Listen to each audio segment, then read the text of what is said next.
Welcome back to the Cordell and Men's Divorce Podcast. I'm Scott Trout, CEO and Managing Partner of Cordell. We continue to bring you information for everything related to family law, including before, during, and after divorce, and all things related to that, including modifications, paternities, contempts, orders of protection. You know, if you've been listening to this podcast for the last 23, 24 weeks, you know we've touched really everything as it relates to family law. Today is no different. We're going to talk about something that is, I can think, near and dear to my heart, and I talk about this a lot in seminars live in the evenings, and I think we addressed a little bit in our virtual town hall, and that is financial statements, what we call income and expense, affidavits of expense. Around the country, they're all called something different, but they all contain the same thing, and that is your income, your expenses, what do you earn, what do you spend? And really, we're going to talk quickly and briefly about the importance of this document. If you've heard me talk about it, and I'll talk about it a little bit later in the podcast, it's one of the most important documents you'll ever face and that your attorney will ever ask you. So before I introduce our guest, as you know, I always caution you, this should not be taken as an attorney-client privilege or a relationship. And remember that your case is specific. Your case has very different facts. And we want to make sure that an attorney who practices exclusively in family law can address those facts. So make sure to set a consult with someone. Of course, we're available across the country, including the UK. You can reach us at 866-DADS-LAW or find us on the web at cordellcordell.com. So let's go with our guest today. Alexandria, welcome from Jacksonville. Hi, Scott. Thank you so much for having me today. How are you doing? So good, thanks. Let's talk about income and expense, or with these financial statements that I've talked a lot about, and as I intro it, I liken it to the tax return, and I'll talk about that a little bit later. But kind of intro is kind of why you think it's so important that guys really focus on this particular document. Sure. Well, first thing, it's important because it's required in almost every family law case. Like you said, I practice in Florida. So these financial statements are called financial affidavits. Typically, this type of document can't be waived in family court. We have to provide them in every case unless there's no financial issues at play in the case, such as an adoption. So financial statements are important because they show the court basically they're their snapshot of what your income and your expenses are, what your assets and your debts are. The courts look at these typically in almost every hearing. They look at them in determining child support, alimony, equitable distribution, ability and need for attorney's fees, anything having to do with the finances of your case. Yeah. The court's going to look straight at that financial affidavit. Yeah, and for me, it sets the credibility factor for clients, meaning once you make a mistake, especially for guys, and so it's over. I don't care what happens later. For me, and I agree. I think, don't you think that's the biggest issue for guys and credibility?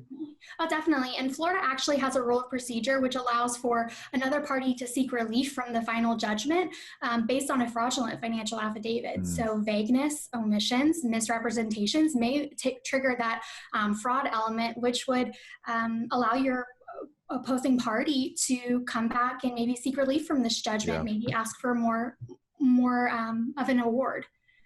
So really, as you start at the very top and we think about the most important, it's income, right? And many guys think, oh, I know what I make, I'm just going to list it. And from memory, that's probably the worst thing they can do, right? Yes, definitely. So as an attorney, my first thing that I ask my clients is when they're providing me their draft of their financial affidavit, always give me pay stubs. You may believe you know what your income is, but half the time you don't know what your accurate income is. So we look at, first thing I look at is how my clients are paid. Are they paid salary, hourly, commissions? Are they a tipped employee? And I also look at their pay stubs to see how often they're paid. Yep. Often we see parties who are paid bi-weekly, which is every other Friday, calculating their income by multiplying their paycheck by 2. Yep. What they fail to see is that they're paid 26 times a year, so there's a couple of months that they're getting 3 paychecks instead of those 2. Yeah, I mean, I think over-calculating your income, under-calculating your income, everyone gets tripped up, as you suggest, on the monthly, bi-weekly, semi-monthly, annually, what do you get paid, dividing it incorrectly. And let me just jump to this, revelation for guys: use a calculator, right? And not start doing the math by hand or in your head when you're calculating your income. Exactly. And you also want to make sure that you're placing gross income where the gross income is supposed to go and your net income. So it's not necessarily what's deposited into your bank account. There's a lot of deductions that are taken out: taxes, 401k, union dues, health insurance, those type of things that you're kind of selling yourself short from those deductions if you're not putting your correct income. Yeah, I mean, match it up to your deposit. Pull your pay stub, look at your bank statement, make sure the net income you're listing on your statement is the same. Because I always tell guys, look, if you list more income than you actually are getting, it throws everything off. And what do you think the judge is going to do with it? You know, he's going to use that, or she's going to use that calculation of higher net income to formulate child support, alimony, ability to pay fees. And now you've got an order that you can't afford because you didn't take the time to reflect actual reality as it relates to your income. I mean, it's a terrible situation. I think that's why, you know, the first thing is you start at the top, and that is get your income right. Include all bonuses, include overtime, anything, and pull your tax return from last year, your most recent pay stub, and just use this to start that document, right? Exactly. And even if you're paid, I know I have some clients who are paid more during a busy season. They have more overtime, such as, let's take HVAC repair. Of course, your AC is going to go out all the time in the summer. So you're going to have a lot of overtime in the summer. So it's also good to look at last year's pay stubs, maybe your year end, and divide from December 12 months to figure out what your accurate income is. Because some months you might be making just your hourly wage, and then other months you might be having 10 hours of overtime every single week. And we want to make sure that our clients aren't being held to that 10 hours of overtime every week when they're not actually receiving that throughout the entire year.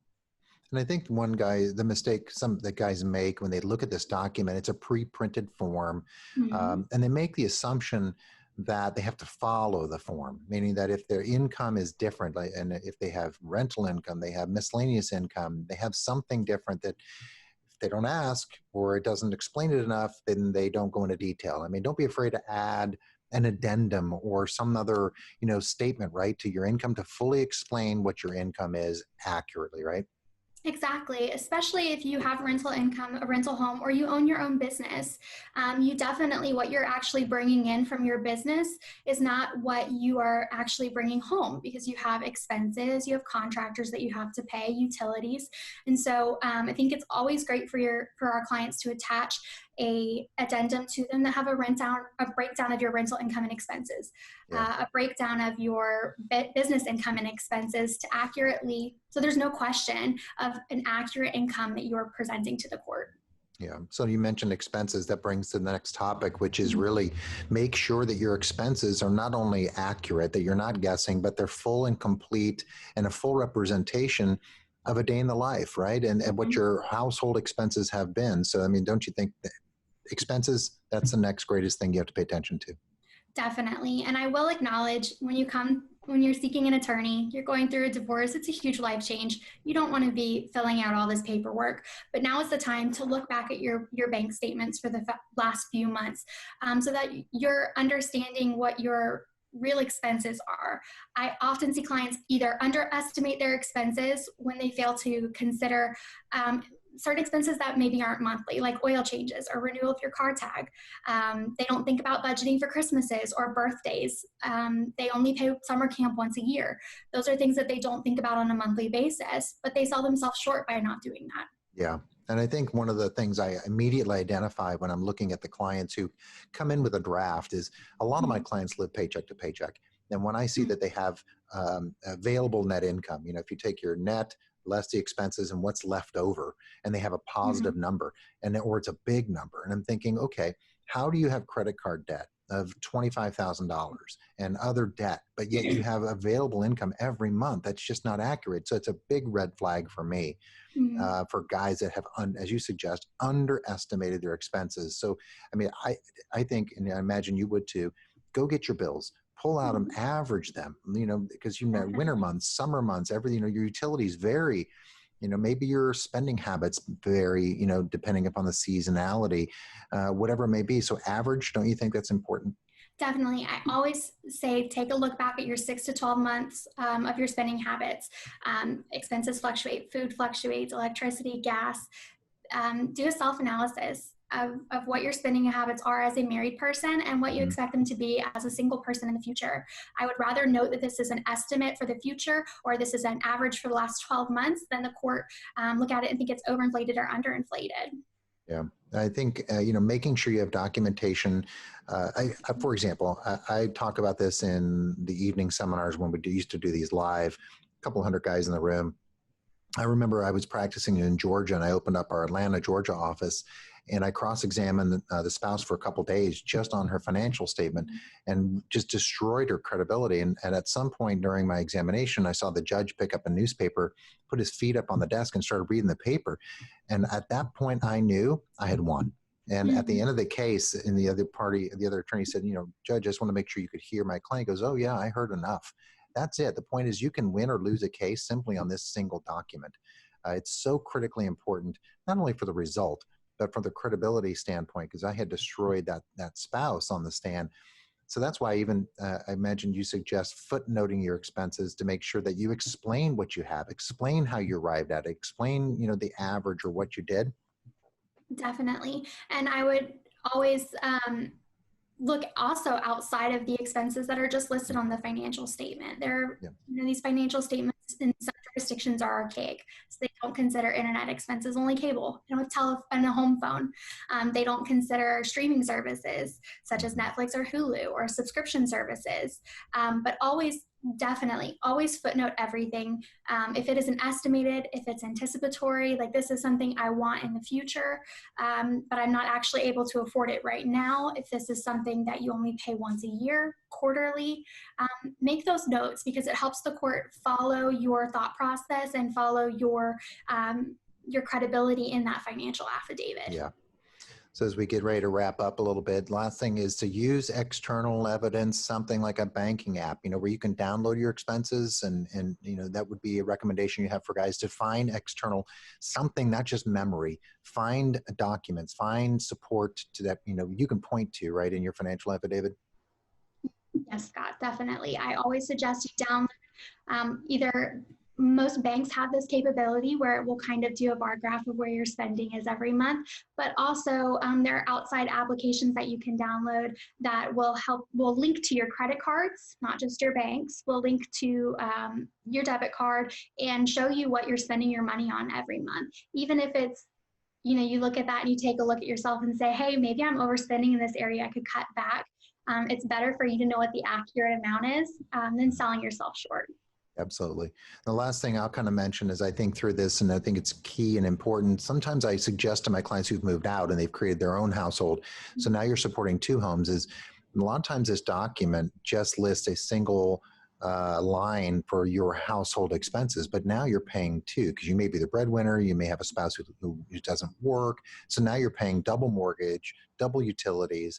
So I try to add that line. So I just thought I'd throw that out there, because I want to reflect reality. And, it maybe the judge ignores it, but I like to throw that in as well. So definitely. In Florida, we have a household expenses section. So what I usually do is I add that as an addendum and say husband's secondary residence. And I add all those up, or I add it to footnotes so that the court knows what the exact amount is that he's paying for the mortgage at the marital home and for his rent at his apartment, or vice versa. Yeah, we can't, I know you and I could spend an hour on this topic because it's so important, and it is one of the 10 stupidest mistakes guys make when facing divorce, and that is not paying enough attention to their financial statements. Should be, and if you're a guy listening and you have an attorney and you haven't met and talked about it, you've just made a mistake, and it could be critical. So go seek an attorney, go to your attorney that you have, go find a new one, consult with us. It's something that is worthy of a lot of attention, just like when I liken it to your tax return. No one would take their tax return lightly and not use a calculator and estimate their income. You're going to get audited. So, but the problem is that maybe the two of us, I don't know anybody that's been audited. The chances of getting audited by the IRS are so slim, but the chances of being audited in court are about 99%. So just kind of throw that out there. Anyway, thanks for joining that, making sure that guys have great tips that they can take and create talking points to have a conversation with an attorney. So thanks for joining today. My pleasure, Scott. Thanks for having me. So as always, we try to answer the three questions we've been doing for the last 23, 24 weeks, and that is, what can I do, what should I do, and what must I do? And I think we just got all three of those and just scratched the surface, and we'd love to talk to you more about it. So you can reach us at 866-DADS-LAW or find us on the web at CordellCordell.com. Or if you have an attorney, make sure to bring that to their attention. Have a great conversation about it. It could be a game changer from a strategic standpoint in your case. So continue to tune in twice a week on our podcast as we bring you this information. And then coming up in September, we have our virtual town hall where you can log in live, ask questions live of our Cordell attorneys, and get answers. So until next time, have a great week.